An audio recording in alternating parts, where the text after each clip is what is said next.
Workshop presents an original radio drama by David Redstone, starring Zita Johann. Its title, The Winged Victory.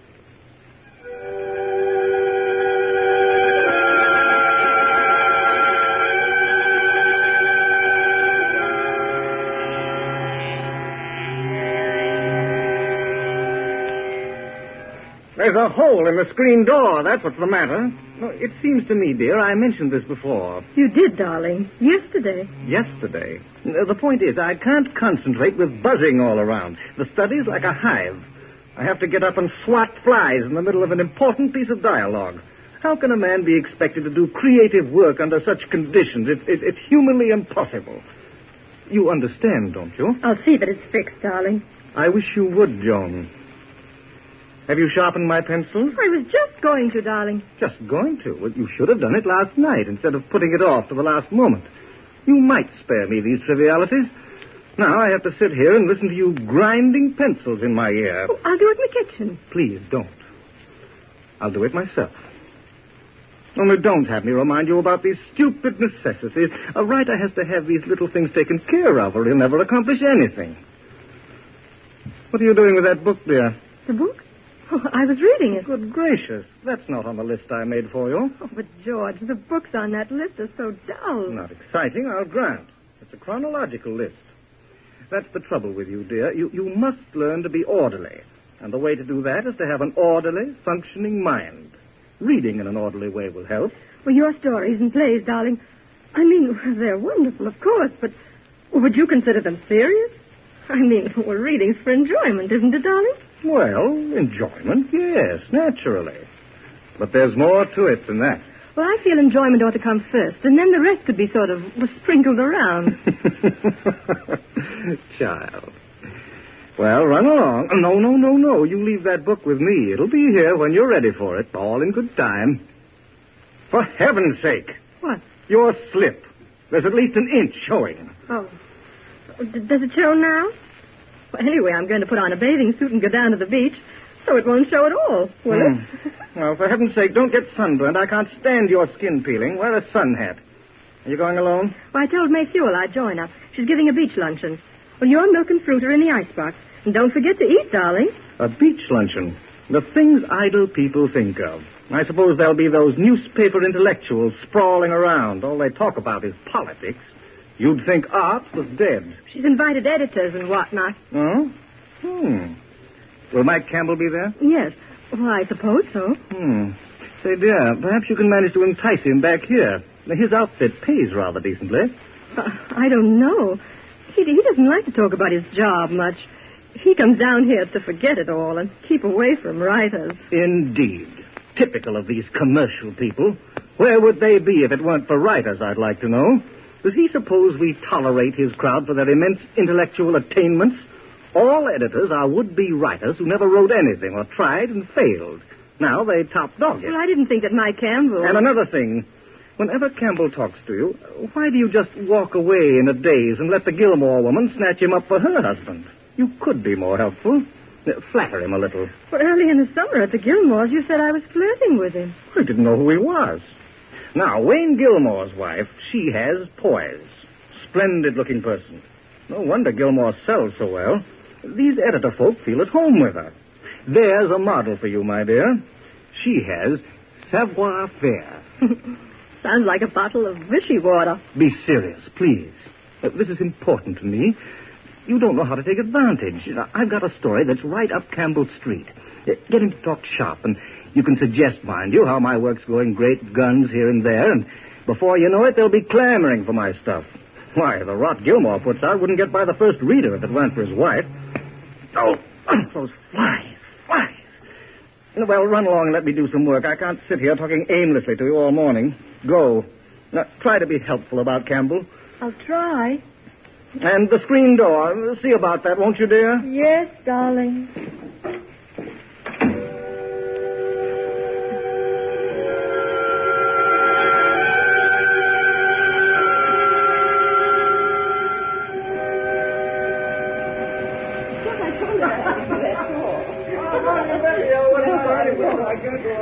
Please, Joan. Nope.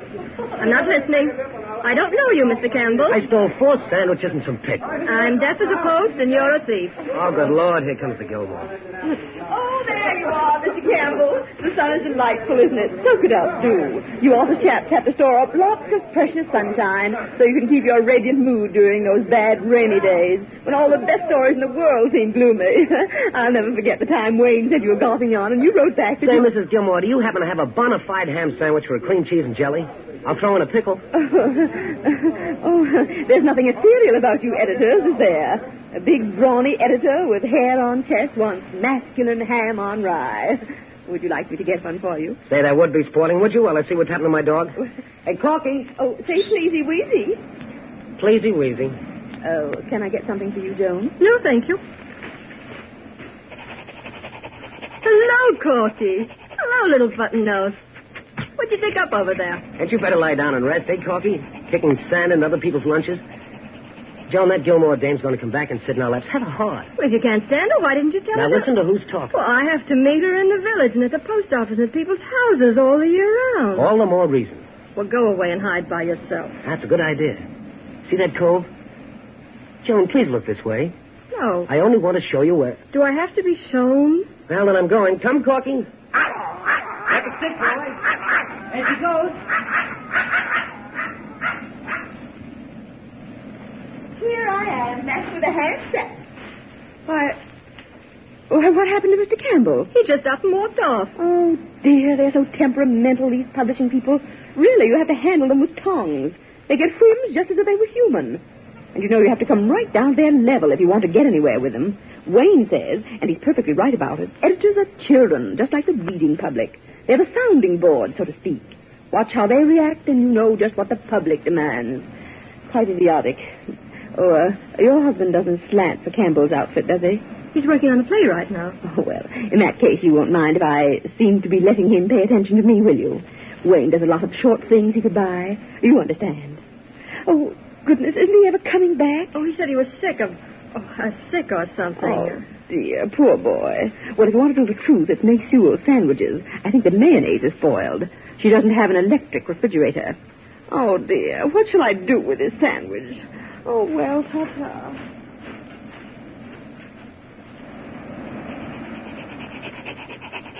Corky! Hello, boy. What do you want? Oh, you darling. When you twist your head sideways like that, I could love you to death. You want a stick? Oh, there. Let's both go get it.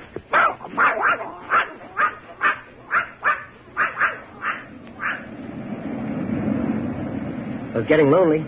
So Corky told me. Well, for Pete's sake, don't give him a pickle. If I had a puppy, I'd have more consideration for his innards. Oh, don't worry about him. The other day, he had a pack of cigarettes in part of the shower curtain because I left him alone. If I had a puppy, I'd never leave him alone. I'd take him with me wherever I went. I'd have a kitten, too. A little tiger kitten with stripes and a terracotta nose. And I'd call her Snooper. And the puppy's name would be Angus. I'd talk to them, and they'd both listen. Be somebody listening anyway. They'd understand, too. What else do you say to yourself, Joan, when you talk to yourself? Do you think I'm unbalanced, Michael? Not at all. Yes, you do. I don't mind if you do. I suppose it is a little peculiar. No, it isn't at all. In fiction, you know, writers often use the device of having a character talk to himself. Or herself. The reader doesn't think it's peculiar. If she's by herself a lot, she needs to hear the sound of a human voice. Her own will do if there's no other. Look at that dog. He scooped away the sand to get to the cool part. How do they know those things? Corky, Joan, look at him lying on his little belly with his hind legs spread behind him like a harp. He doesn't mind the sand all over his nose. Do you think you could stand sand on the tip of your nose?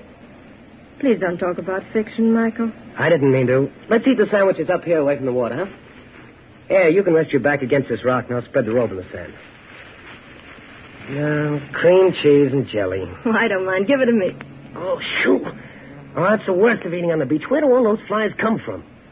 And that kelp over there, I suppose. The minute there's food around... Will you please not chase flies?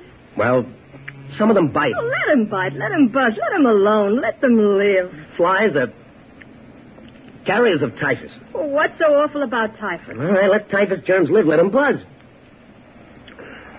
Did you ever watch a fly and see how often it washes its hands and its neck? I never saw a fly land on a piece of soap, did you? No. Well, so what's the good of all the washing? Oh, I must remember the screen door at home. Will you remind me? Okay, screen door. What's the matter with it? That's the flies in. Oh, of course. It bothers his nibs. How's the play coming? Do you really want to know? I don't care a continental. Then talk about something else. I love you, Joan. Please, Michael. Shall I light a cigarette for you? No, thank you. Smoking's good. Fills up the hiatus. Lagging conversation dissolves inhibition, soothes the nerves. When words are prohibited. Why do men always make up reasons? People do things all the time without any reason in the world. Now, look, I take a handful of sand, let it sift through my fingers. I don't know why. I wasn't even thinking about it. There isn't any reason. I plucked this beach grass. How long it grows. I twist it round my finger. Green ring. Isn't it nice? Your hands are lovely. That's why you smoke, because in the city there's no grass to pull and no sand to sift. For no reason. Want the rest of this cigarette? No. You stop smoking? No, I smoke sometimes. Do you want me to smoke, Michael? Well, no. I guess I assumed you might want to.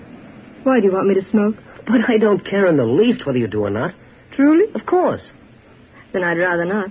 Then why do you sometimes? Well, George says it's unsophisticated and immature not to smoke. Ah, rot. So you do it because I'll never offer you a cigarette again. Do you like goats? Did you say goats? Our grocer has a goat. He sells the milk. Do you know that a goat plays just like... Well, not like a dog. It nudges. And its forehead is so hard, when you scratch it, it stops nudging and looks at you with wise, strange eyes. Well, a dog or a cat's more practical.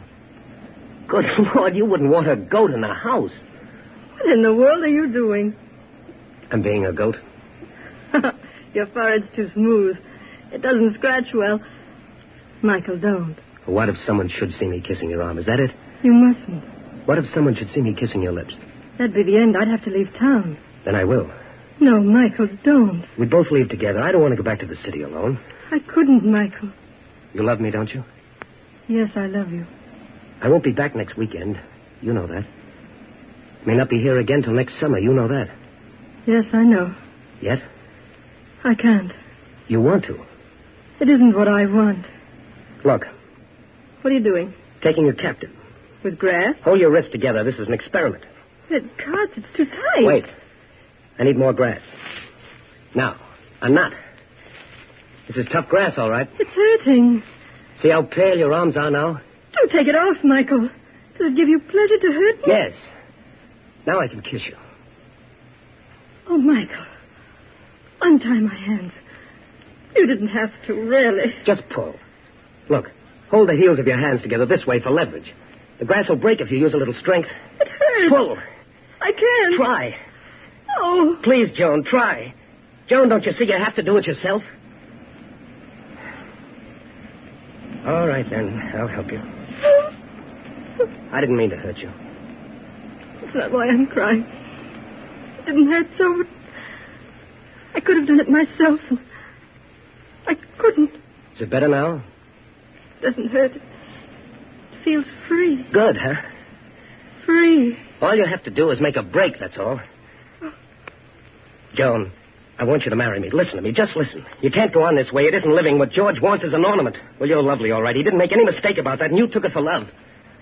Why, that conceited fish doesn't know what love means. It sticks out all over his work. There's as much love feeling in it as there is in a children's fairy tale about Cinderella and the prince. Did you ever feel as a child that the two people were in love? That they cried or hurt each other or kissed? No, Cinderella was an ornament, nothing but a stick of glass. That's why the glass slipper fit. They lived happily ever after, and it stops there. To say more would take explanation. It might make them human. It would break the glass. Some women can take that sort of thing, but it isn't for you. You're hungry for love. You'd like to have a dog, a kitten, or a goat, but his Nibs doesn't see that. He doesn't see what you need is something to love and to be loved. Wouldn't make any difference to him if he did. You're his wife. He thinks that ought to be enough to make you happy. Everything is just adjunct to his own little shallow microscopic soul. And after a while, you lost your ornamental value. What then? Look at Gilmore's wife. Why, the time may soon come when you'll say, see here, wifey, darling, I ought to be selling some scripts to that fella Campbell. Stop. Stop. I won't stop. You've got to listen to me. If I seem brutal, it's too bad. What about me? Don't I count? I've never known a girl like you. I've met lots. Now I'm home. The trip's over. You're sweet. You're warm. You're life. You're tender. You understand. You pity. You love. That's what I see. I won't let it go. It's too good, Joan. Joan, are you listening to me? Yes. But do you hear me? No, you don't. Corky. Get the stick, boy, out there. Get it. You'll miss Corky. He'll miss you, too. He hates to go back to the city. He hates trains. He trembles all over when the big locomotive comes in like a steaming dragon glaring with one eye and breathing fire.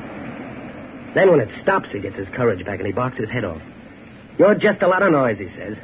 Look out for me. I'm Corky Campbell. I'm rough and tough and hairy and bluff. Corky, go shake yourself somewhere else. Sad, Joan, to think of not hearing his bark again. It's always so joyous. Come on, life, it seems to say. I'm a match for you any day. Do you ever say that? You ought to use a whip. It would be kinder. I'd do anything to bring you to your senses. Think of me when the train pulls out. Think of me. But you expect me to tear myself up out of the ground. You haven't any roots here, Joan. Joan, let me go back with you. I'll tell him. No. Telling's my job. You wouldn't. You couldn't.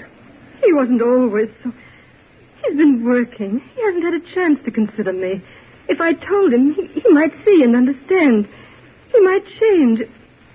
It wouldn't be fair not to give him a chance. Give me a hand just for a little while. It's no use. I've failed. I can't come back here again. It's because I love you, Joan. I guess I'll take the early train. The sooner the better. I'll try to pretend you'll come. It's hard to give you up. I'll pretend you're sitting beside me all the way. Goodbye. Goodbye, Joan. Say it.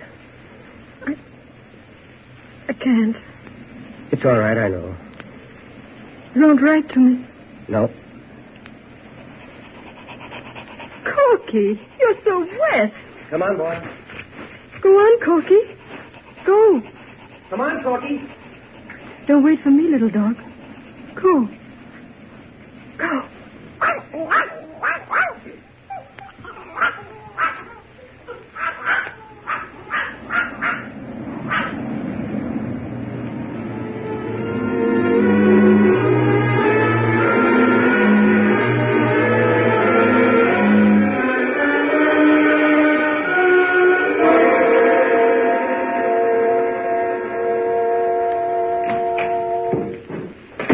Is that you, dear? Be a good girl and type these revised pages. Oh, Joan, that dress. It gives you hips. Couldn't you get Campbell to step in a while? He had to make an early train. Oh, too bad. How's the work going, darling? Oh, I don't know. They had visitors for lunch next door, some yawping little brats. It's a wonder I didn't go crazy. I don't know why kids have to scream and yell so much. If I had kids like that, I'd stuff a pillow down their throats. Oh, and these flies. Hang it, why do these pesky things exist? Or did you see about the screen door? Oh, darling, I forgot. I'll go right down Never now. mind now. I've stood it all morning. I guess I can endure it some more. I dare say you had more important things to think about. However, now, these pages come first. Oh, dear, where are those notes I made last fall on that courtroom scene? You wouldn't remember, I suppose. Oh, I put them in the attic storeroom, darling. You remember you told me to tear them up, but I suggested you might want to use them in another story. I didn't think they were so bad. Damned with faint praise. Some of my best work. I only needed to put it in its proper place. For heaven's sake, your face is tanning. Didn't you wear a hat? I had a swim. The sun's quite strong today. Well, you'll get swarthy, like a gypsy. Be more considerate, darling. You have a short fingernail. I'd expect to see such hands on some little counter girl, not on my wife. Oh, I broke it typing this morning. Use the balls of your fingers, not your nails. Find me those notes, darling. Now, run along. That's a good girl.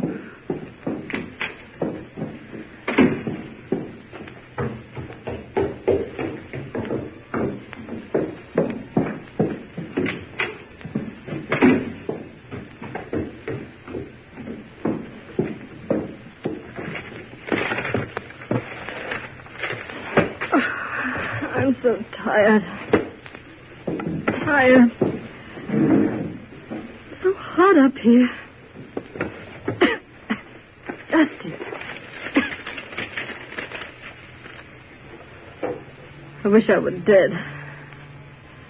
Why can't I just die? Life is too long. All I feel when I'm 30, 40, 60. Is it possible to live so long? Little fly, how'd you get up here? Big fellow? My. How long do flies live? 3 weeks. Then they get big and feeble and go whizzing about a window pane in the sunlight till they die. Not much left for you, is there? No, for me. Oh, dear, it's so hot. I haven't any strength left. One wing up and one wing down. You must have got tangled up somewhere. Lucky escape, huh? Oh, now I see how you got in. That little piece broken out of the attic window. Well, you can get out the same way. Go. That way, silly. 10,000 eyes and can't see a hole in the window pane. Or maybe there's no spider there. He's afraid. Walks now, stops. Walks and stops. Flies about and walks. Don't walk into that ball of fluff now. So fine and light. Dust and air and bits of cobweb. If you walk into that little fly, it'll feel just like some old spider's web. Then won't you be scared? Goodness, you've walked right into it. Oh, you fool. You fool. You didn't do it on purpose, did you? Maybe you did. Like people who jump out of windows. Now you think the spider will get you and wrap you up like a mummy till he needs you. I know. He's given up. Out of despair. Silly, that's no spider web. It's only dust. A little bit of fluff that you can break with your wings if you try. Just try. I'll help you. Buzz, why don't you? Fly away. Did you die? Did you die of fright? All right, then. Don't give up. Now, look. There's the window and the sunlight. You can get out. That's it. Try. Why, you're quite alive. And you might meet another little fly in the sunlight. You've done it. See? And you didn't get hurt at all. In the corner. That's where the hole is. You found it. You found it. Fly. Use your wings. To the sunlight. Into the sunlight. What did I come up here for? Why am I here? When there's life left. And sunlight.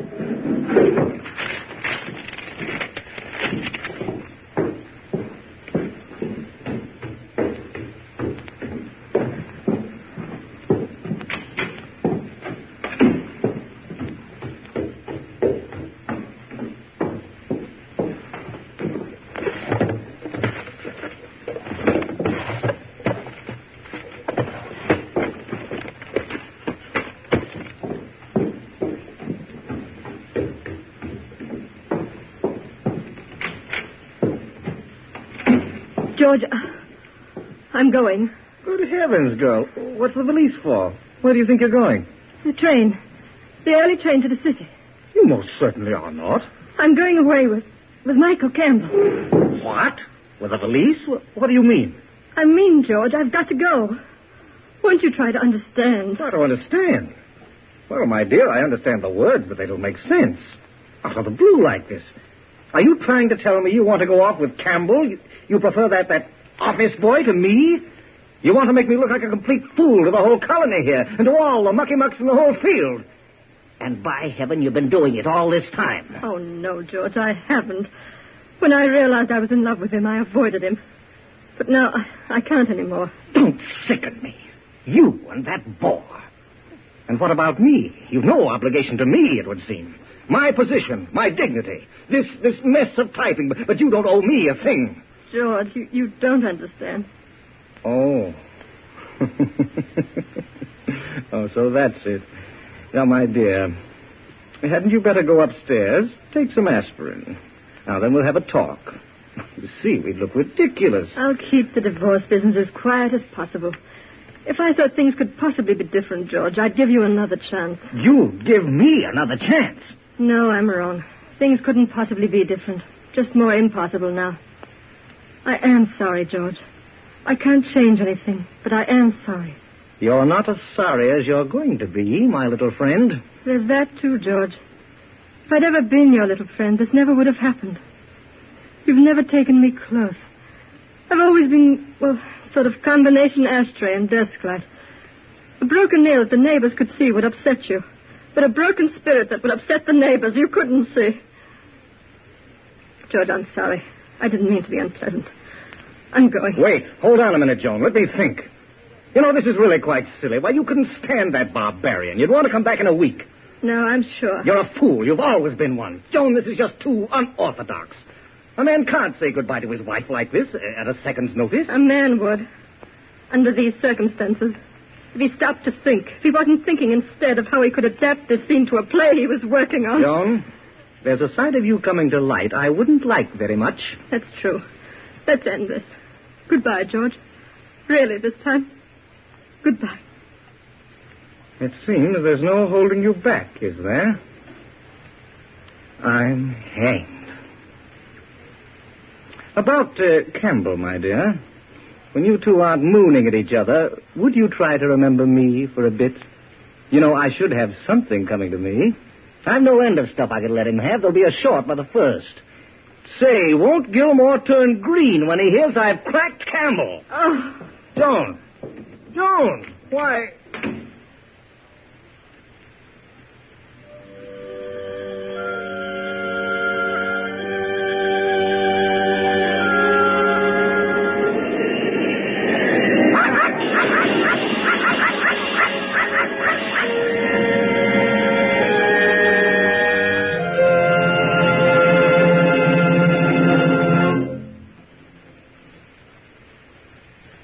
You have just heard the Columbia Workshop's presentation of an original radio drama by David Redstone.